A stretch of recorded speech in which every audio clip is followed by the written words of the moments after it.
Hello, അസ്സലാമു അലൈക്കും. എല്ലാവർക്കും സുഖല്ലേ? എന്തൊക്കെയുണ്ട് പിന്നെ എല്ലാവരെയും വിശേഷങ്ങൾ? ഇതാ ഇന്ന് പുതിയൊരു വിശേഷമായിട്ടാണ് വന്നത്. നമ്മുടെ താമരച്ചട്ടിയിലെ താമരപ്പൂ വിരിഞ്ഞിട്ടാ. അങ്ങനെ ഒരു അഞ്ച് ചട്ടിയിലാണ് കേട്ടോ നമ്മൾ താമര വെച്ചിട്ടുള്ളത്. എല്ലാ ചട്ടിയിലും താമരയൊന്നും വിരിഞ്ഞിട്ടില്ല, ചിലത് വലിയ കരുത്തില്ലാണ്ട് നിൽക്കുന്നുണ്ട്.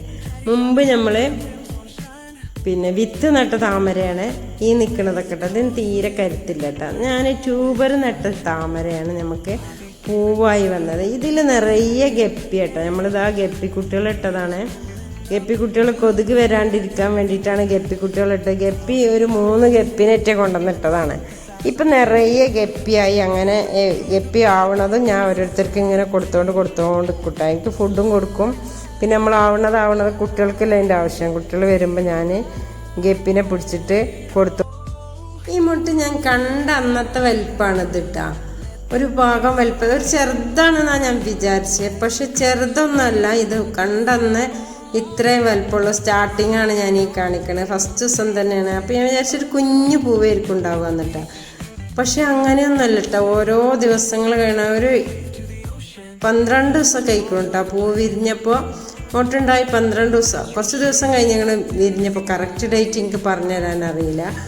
അപ്പം അത്രയും ദിവസം കഴിക്കുന്നുണ്ട്. അപ്പം ഞാൻ കണ്ടപ്പോൾ കുഞ്ഞു പൂവാണെങ്കിൽ ഇത് വലുതാവും, കുറേ പണി ഉണ്ടാകും. വലുതാവൂല, തന്നെ വിരിഞ്ഞ് ചെറിയൊരു പൂവായിരിക്കും ഉണ്ടാവുക വിചാരിച്ച്.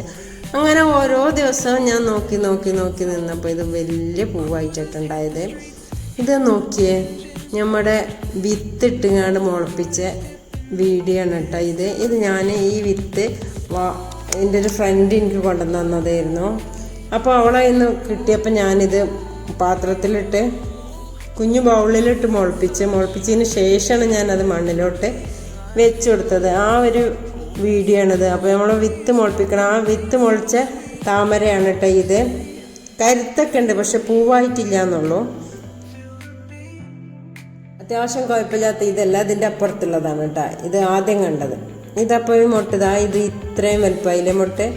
ഈ വലുപ്പത്തിലാണ് കേട്ടോ. അപ്പോൾ നമുക്ക് മുട്ട കാണുന്നത് ഇത്ര ദിവസമൊക്കെ എൻ്റെ കയ്യിൽ ഇങ്ങനെ പിടിക്കാൻ കിട്ടി. പിന്നെ എനിക്ക് ഇതാ കയ്യിൽ കൊള്ളാത്ത വലുപ്പമായി തുടങ്ങിയിട്ട് ഞാൻ കാണിക്കുന്നുണ്ട് ഓരോ ദിവസത്തെ. അപ്പോൾ ഇവിടെ വലിയൊരു ശല്യം ഉണ്ട് കേട്ടോ. ഗപ്പി ഉണ്ട് കേട്ടോ ഈ താമരയിലൊക്കെ. ഗപ്പിനെ പിടിക്കാൻ വേണ്ടി നമ്മുടെ കൊക്ക് ഡെയിലി വരും. അപ്പോൾ എൻ്റെ കണ്ണ് വെട്ടിയ കൊക്ക് വന്ന് ഗപ്പിനെ പിടിക്കും. അങ്ങനെ ആയിട്ട് ഞാൻ ഇതിന് നല്ലോണം വലട്ട് കൊടുത്തിരുന്നിട്ടാ. വലട്ട് കൊടുത്തുകാണ് വലട്ട് മൂടി വെക്കലിരുന്ന് ഗപ്പിനെ പിടിച്ചു കൊണ്ടുപോയിട്ട്. ഇപ്പം പിന്നെ ഞാൻ ഗപ്പിനെ പിടിച്ചു കൊണ്ടുപോയി വിചാരിച്ചിട്ട് പിന്നെ ഞാൻ വല എടുത്തിട്ടിട്ടുണ്ട് കേട്ടോ. അവർക്കൊരു ബുദ്ധിമുട്ടാണ്, താമരക്കൊരു ബുദ്ധിമുട്ടാണ്. നമ്മൾ പിന്നെ വല അങ്ങനെ ഇട്ട് കൊടുക്കുമ്പോൾ അവർക്ക് വെളിച്ചവും കാറ്റും വെയിലൊക്കെ കിട്ടാനൊരു ബുദ്ധിമുട്ട്. ഞാൻ പറഞ്ഞില്ല, പിറ്റത്തെ ദിവസം മുട്ടൻ്റെ വലിപ്പം.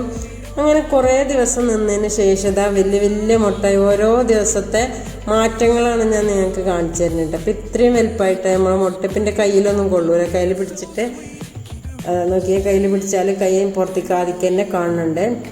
കയ്യിൽ കൂട്ടി പിടിക്കാൻ പറ്റൂല. ഇപ്പോൾ കൈയിൻ്റെ കുമ്പിളിൽ ഇത് കൊള്ളാണ്ടായിട്ടാണ് വലിപ്പം. വലിയ മുട്ടായി വന്നപ്പോൾ ഏകദേശം വലുപ്പമായി. ഇപ്പോൾ അതാ കുറച്ച് വലുപ്പമായി. നമ്മളെ മുട്ട് വിരിഞ്ഞിട്ടാണ്. താമരയുടെ മുട്ട് നല്ലോണം വിരിഞ്ഞിട്ടാണ്. അത് സ്വന്തം തന്നെ വിരിഞ്ഞ്. ചിലർ പറയണ കാണാം പിന്നെ നല്ല നമ്മൾ വിരിച്ചു കൊടുക്കണം. അതൊന്നും വേണ്ട കേട്ടോ. അത് ഓട്ടോമാറ്റിക് സ്വന്തമായിട്ട് വിരിഞ്ഞ്. അങ്ങനെ ഒരു 8 ദിവസം കഴിഞ്ഞതിന് ശേഷം 8ാമത്തെ ദിവസം ഇതിങ്ങനെ കുഞ്ഞിതായി മാളി വാടി പോകാൻ തുടങ്ങിയിട്ടാണ്. അപ്പോൾ ഇതാ സെറ്റ് നമ്മളെ താമരൻ്റെ പൂ. ഇന്നത്തെ താമരപ്പൂ വിരിഞ്ഞ വീഡിയോ ആണ് കേട്ടോ നമ്മളിവിടെ കാണിച്ചു കഴിഞ്ഞത്. അപ്പോൾ ഇത്രയേ ഉള്ളൂ കേട്ടോ. താമരൻ്റെ വീഡിയോ ഇഷ്ടപ്പെട്ടാൽ ലൈക്കും സബും ഷെയറും ചെയ്യണേ. Okay, bye, see U.